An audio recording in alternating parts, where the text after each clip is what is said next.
Queridos amigos y hermanos, recibido un saludo muy cordial en este 16º domingo del tiempo ordinario, en el que celebramos con toda la Iglesia la resurrección de nuestro Señor Jesucristo. Como en cada domingo, día del Señor, los cristianos nos reunimos en la Iglesia. La misma palabra eclesía nos lo recuerda, asamblea, reunión, para juntarnos en oración, en alabanza y en súplica a Dios rico en misericordia, para pedirle por las necesidades del mundo y de la Iglesia. Soy Eduardo, sacerdote de la diócesis de Burgos, y voy a compartir con vosotros la reflexión del Evangelio de este domingo, que podéis encontrar en San Mateo capítulo 13, versículos del 24 al 43. Comenzamos invocando al Espíritu Santo y diciéndole: ven, Espíritu de amor, ven y visita nuestros corazones, para que, bien dispuestos por tu gracia y por tu presencia, podamos comprender y vivir la palabra de Jesucristo que se nos regala por medio de la Escritura. Ven, Espíritu, llena los corazones de tus hijos que desean vivir en plenitud el mandamiento del amor y que un día más nos acercamos a la palabra de Dios para sacar de ella la fuerza que necesitamos en el camino hacia el cielo. Dice así el Evangelio de hoy. En aquel tiempo propuso Jesús otra parábola a la gente, diciendo: el reino de los cielos se parece a un hombre que sembró buena semilla en el campo. Pero mientras los hombres dormían, un enemigo fue y sembró cizaña en medio del trigo y se marchó. Cuando empezaba a verdear y se formaba la espiga, apareció también la cizaña. Entonces fueron los criados a decirle al amo: Señor, ¿no sembraste buena semilla en el campo? ¿De dónde sale la cizaña? Él les dijo: un enemigo lo ha hecho. Los criados le preguntan: ¿quieres que vayamos a arrancarla? Pero él les respondió: no, que al recoger la cizaña podéis arrancar también el trigo. Dejadlos crecer juntos hasta la siega. Y cuando llegue la siega diré a los segadores: arrancad primero la cizaña y atadla en gavillas para quemarla, y el trigo almacenadlo en mi granero. Les propuso otra parábola. El reino de los cielos se parece a un grano de mostaza que uno toma y siembra en su campo. Aunque es la más pequeña de las semillas, cuando crece es más alta que las hortalizas. Se hace un árbol hasta el punto de que vienen los pájaros del cielo a anidar en sus ramas. Les dijo otra parábola. El reino de los cielos se parece a la levadura. Una mujer la amasa con 3 medidas de harina hasta que todo fermenta. Jesús dijo todo esto a la gente en parábolas, y sin parábolas no les hablaba nada, para que se cumpliera lo dicho por medio del profeta. Abriré mi boca diciendo parábolas, anunciaré lo secreto desde la fundación del mundo. Luego dejó a la gente y se fue a casa. Los discípulos se le acercaron a decirle: explícanos la parábola de la cizaña en el campo. Él les contestó: el que siembra la buena semilla es el Hijo del Hombre. El campo es el mundo. La buena semilla son los ciudadanos del reino. La cizaña son los partidarios del maligno. El enemigo que la siembra es el diablo.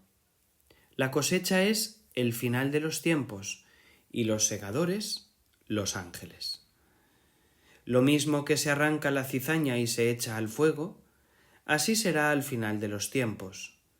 El Hijo del Hombre enviará a sus ángeles y arrancarán de su reino todos los escándalos y a todos los que obran iniquidad, y los arrojarán al horno de fuego, y allí será el llanto y el rechinar de dientes. Entonces los justos brillarán como el sol en el reino de su Padre. El que tenga oídos, que oiga. La pregunta a la que busca responder el Señor en la parábola del trigo y de la cizaña es esa que muchos de nosotros nos hemos hecho a lo largo de nuestra vida y que sin duda en todos los tiempos de la historia de la Iglesia ha atravesado los corazones. Es la pregunta de ¿por qué existe mal en el mundo? De cómo es posible que Dios, siendo infinitamente poderoso e infinitamente bueno, permita que en el mundo haya mal, pecado, haya odios, haya violencia, haya asesinatos. ¿Cómo es posible que el corazón del hombre, creado por Dios a su imagen y semejanza, sea capaz de producir toda esa maldad que es suficiente con encender la televisión, los que todavía tenéis el valor de tener televisión en casa y de encenderla? Os daréis cuenta de que en este mundo hay tanto mal, tanta mentira, tanto engaño, tanta manipulación, tanto pecado, tanta injusticia, tanta infidelidad, violencia, rencor, venganzas, homicidios, impureza. ¿Cómo es posible que Dios no haga nada, o eso parece, para destruir el mal y para que solo quede el bien? La parábola del trigo y de la cizaña nos recuerda que el reino de los cielos no es algo que se instaure en el mundo de manera pacífica, de manera lineal, sin tener que luchar por su propia subsistencia. El reino de los cielos se instaura en el mundo y en cada cachito de mundo, que es nuestro propio corazón, con una lucha a brazo partido contra las fuerzas del mal.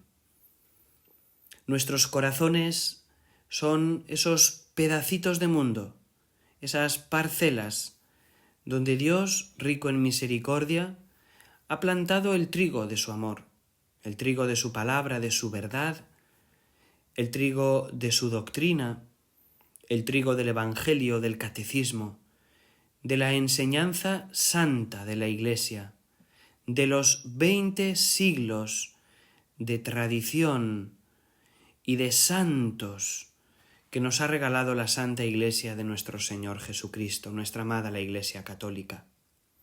Toda esta doctrina, toda esta gracia, son la buena semilla que Dios ha puesto en nuestros corazones. En el día de nuestro bautismo comenzamos a ser tierra de Dios. Dios inicia su obra de santificación en nosotros por medio de las 3 virtudes teologales, 3 virtudes cuyo origen, cuyo manantial es el corazón mismo de Dios, la fe, la esperanza y el amor.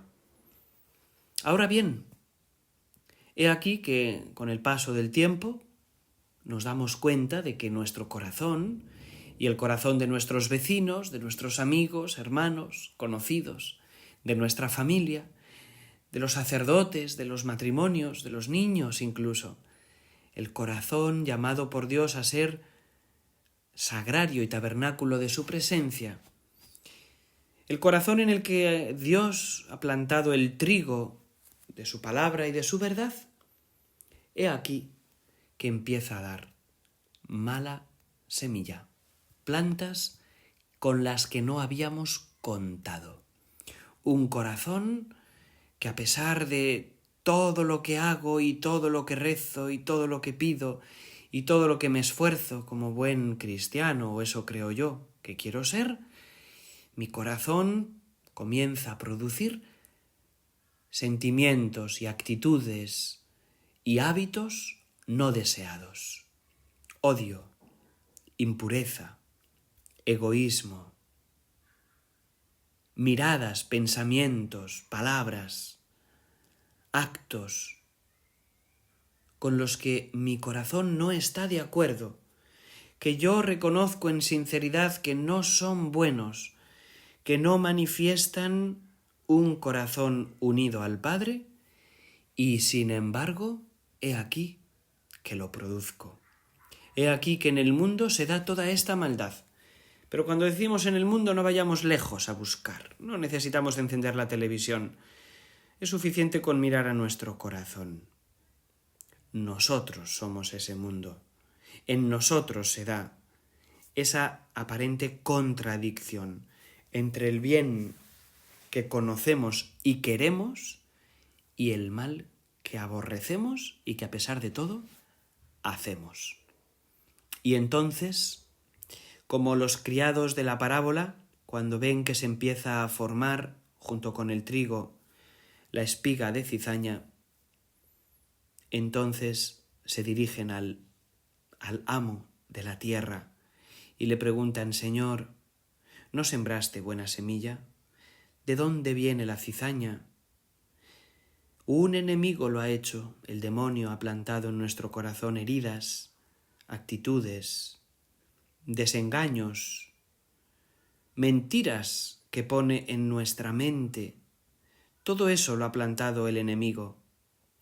Y el amo de la viña les dice, el amo de la tierra: no lo arranquéis, porque al recoger la cizaña podéis arrancar también el trigo. Dejadlos crecer juntos hasta la siega. Y cuando llegue la siega, diré a los segadores: arrancad primero la cizaña y atadla en gavillas para quemarla, y el trigo almacenadlo en mi granero. El Señor tiene paciencia con sus hijos. Lo bueno de nuestro corazón es que con nuestras decisiones personales, con nuestra vida de oración, con nuestro deseo y nuestras obras encaminadas a la sanación de nuestro corazón herido, podemos cambiar la proporción de trigo y cizaña. Podemos hacer que el trigo cada vez vaya cubriendo más y mejor nuestro corazón. Podemos alimentar lo bueno que hay en nosotros y dejar morir de hambre lo malo. Y es que el trigo y la cizaña no son personas diferentes, sino que se dan dentro de la misma persona. Por eso no se puede arrancar. Dios no nos puede arrancar nuestro corazón herido. A lo sumo lo puede sanar. Y claro que lo puede sanar. Por supuesto que lo puede sanar. Pero necesita que nos pongamos ante Él. Necesita que vayamos a la fuente de esa sanación, que es la Eucaristía, que es el sacramento de la confesión, que es la lectura asidua y fervorosa de la palabra de Dios, que es la oración del Santo Rosario, que es también la participación en retiros espirituales, en encuentros de oración, en experiencias de vida cristiana que me ayuden a compartir con otros mi propia historia de salvación y a experimentar con otros que Dios es capaz de sanar el corazón. Si así obramos y perseveramos en ello, a pesar de las caídas, a pesar de los pecados, si perseveramos en esta humildad, si buscamos al Señor, si seguimos llamando pecado al pecado y bien al bien, si somos sinceros con nosotros mismos, si somos humildes, entonces el Señor irá sanando nuestro corazón.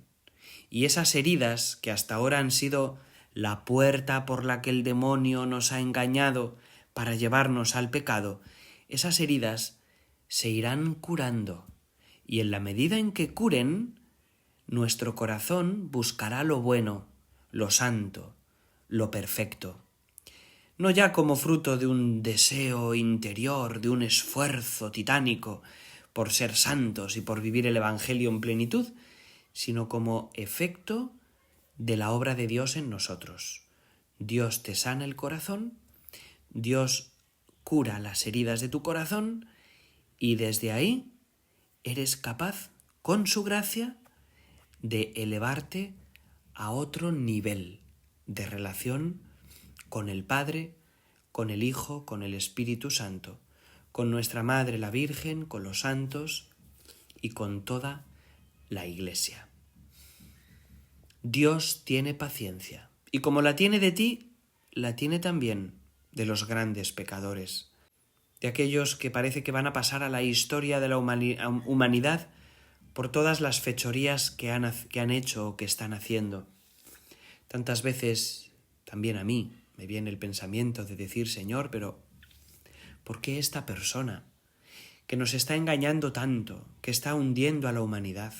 ¿Por qué este grupo de personas tan terroríficamente entregadas al mal siguen viviendo y coexistiendo con nosotros? Llévatelas a todas, pero ya, ahora mismo. Y sin embargo el Señor nos dice, tengo paciencia de todos mis hijos. De todos espero la conversión, de todos. A todos os espero en el cielo, a todos. De todos espero que sean capaces, por lo menos en el último minuto de su vida, de dirigir una mirada de amor y de arrepentimiento al Padre, de tal manera que ese amor, que es como un fuego encendido, queme en un instante toda la cizaña esparcida en ese campo.